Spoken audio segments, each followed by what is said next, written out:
Bienvenue Christian Dorsan, tu es auteur nantais. Deux de tes romans traitent de la difficulté d'être soi et du déterminisme social.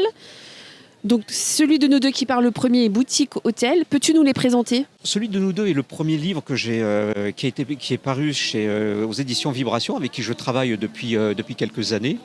Et c'est l'histoire d'un jeune notable qui vit dans une petite ville au bord d'un fleuve. Et il est paresseux de cœur, c'est-à-dire qu'il vit avec son épouse, il a un enfant et il n'est pas bien dans sa vie.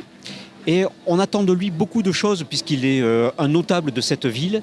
Et lui, il aspire à être autre chose. Boutique Hôtel, c'est un peu l'inverse. C'est finalement un enfant des HLM, un enfant de divorcés, qui vit très mal une rupture. Et on attend de lui aussi quelque chose que lui ne souhaite pas. Donc c'est toujours deux personnages qui sont toujours en contradiction avec l'image que les autres veulent bien rendre d'eux. C'est quoi le lien, Christian, entre tes livres et la fragilité? La fragilité, c'est toujours un précipice entre ce que l'on aspire à être vraiment et ce que l'image que les autres te renvoient, tout simplement. Et donc, il y a cette espèce d'abîme qui empêche très souvent d'être soi-même. La fragilité, tu dis que ça peut pousser au bord du précipice, mais c'est aussi un grand défi de la vie. Ah, j'allais dire même, c'est le défi de la vie, puisque c'est une quête d'identité qui est permanente.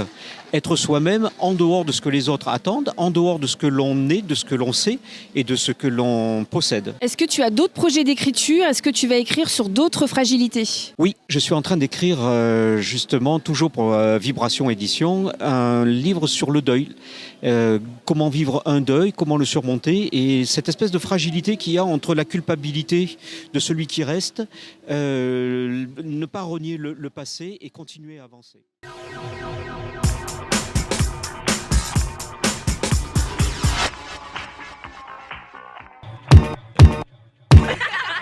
Yeah.